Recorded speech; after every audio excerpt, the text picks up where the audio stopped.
पहले हमास, फिर हिजबुल्लाह, इसके बाद हूथी और अब इजराइल से भिड़ने के लिए लेबनान पहुंच चुकी है बेहद खतरनाक और एलीट फोर्स इमाम हुसैन ब्रिगेड।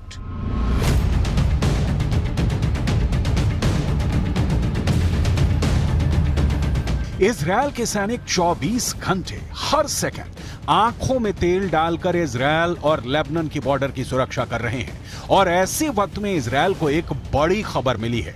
यह खबर नेतन्याहू के लिए मुसीबत पैदा करने वाली है। इमाम हुसैन ब्रिगेड को सीरिया से लेबनान में शिफ्ट किया जा चुका है और लेबनान के अंदर इस वक्त इमाम हुसैन ब्रिगेड को मौजूद बताया जा रहा है।